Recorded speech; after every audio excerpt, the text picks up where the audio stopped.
I'm Tony Casson, Senior Director of Ad Tech Products here at Sovereign, and I'm going to draw a whiteboard out here what we're doing with header bidding. So here's a publisher's page. Typically a publisher is going to have some ad placements on the page, say placement number 1, a 720 by 90 leaderboard, placement number 2, a 160 by 600 skyscraper, placement number 3, the medium rectangle we're so familiar with, and maybe they've got another placement at the bottom.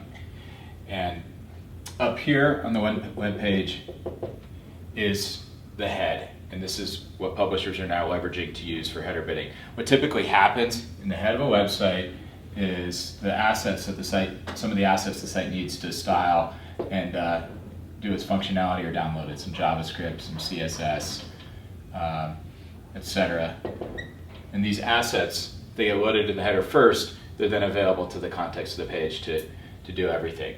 What happens in header bidding is the assets needed to fill these ads get preloaded. How is that different from the world today? Let's take a look. So the way most of these ads are getting filled today by a majority of publishers is they're using an ad server.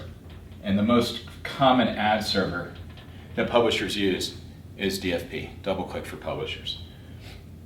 So this is pretty much what we're going to focus on today.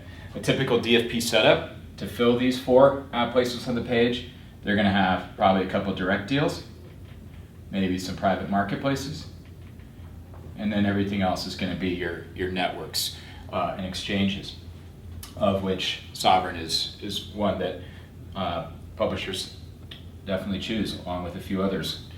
So here you've got your first network, here you've got your second network, here you've got your third, and here you've got your fourth. And that's the typical publisher waterfall.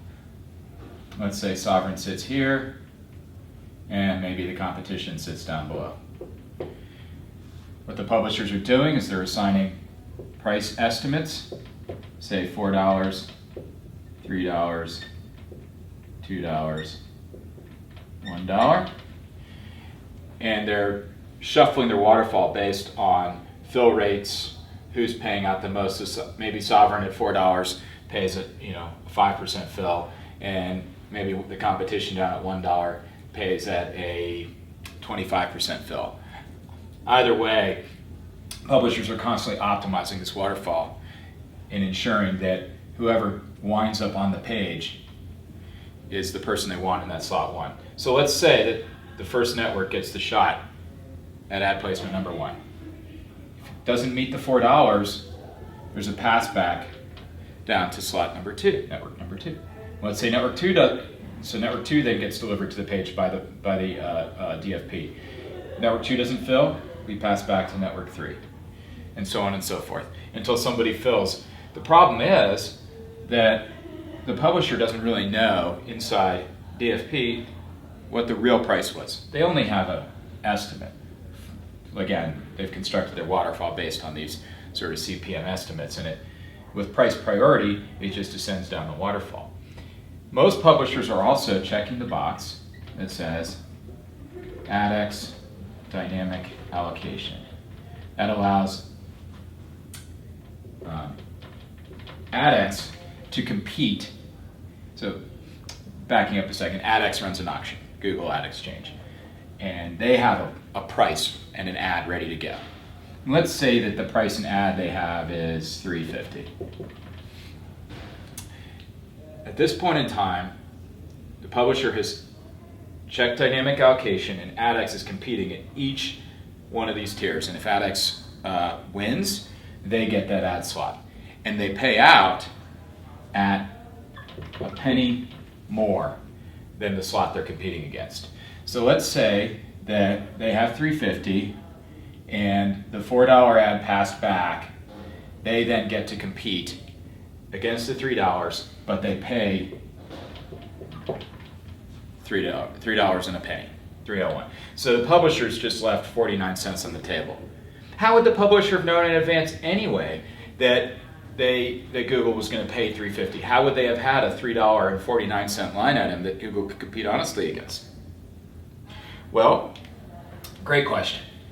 So what publishers are doing is they are creating thousands of line items here inside DFP. Thousands of line items to capture with precision the exact price that Google needs to compete against. The trick is, how does a publisher know when to use the $3.45 line item as opposed to the $3 line item? And that's where header bidding comes in. So instead of having Sovereign sitting in Network 1 at a $4 estimate, the publisher's going to go ahead and ask Sovereign what they have, what we have in advance. So we hold an auction up here.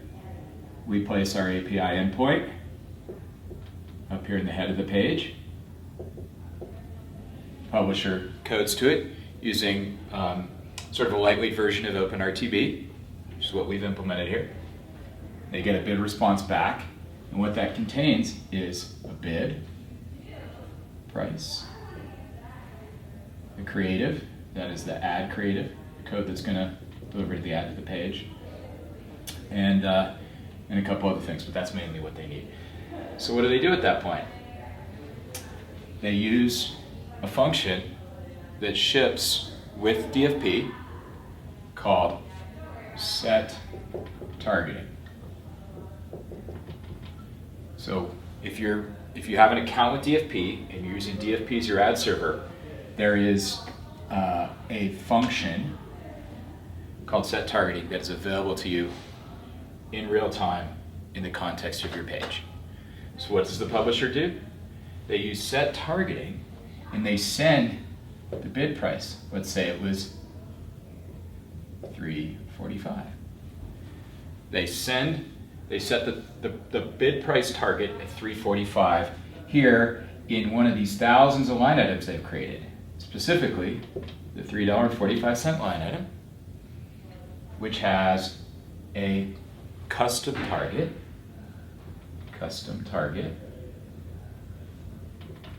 of $3.45. So set targeting, bid price $3.45, custom target $3.45. This is the line item that AdX needs to compete with, and everybody else for that matter. So if AdX has $3.50, now AdX has to pay the publisher $3.46. Publishers just gained back a tremendous amount of the revenue they lost from the traditional waterfall to AdX. But not only that, they now have price precision around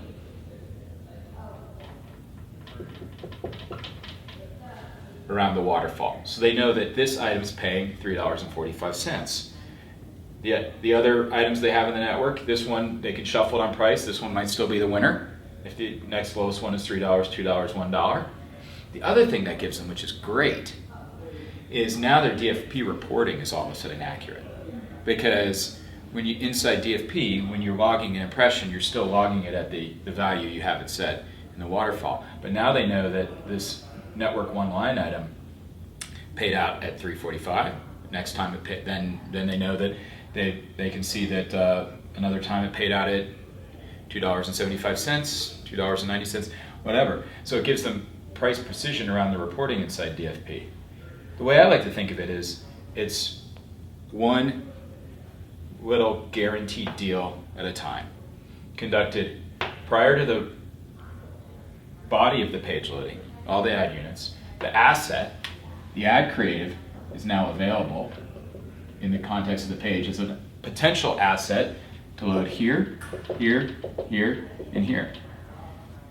Now when publishers decide to do the same thing for their second network, their third network, and their fourth network, and they use whatever methods they're providing up here in the header for N2, N3, and N4, they can line those all in, and let's say they see 275 here, 285 here, and 330 here. They can then reshuffle the waterfall via price priority, in effect creating an auction inside DFP to determine which one of their ad partners is going to fill that slot. That's header bidding in a nutshell.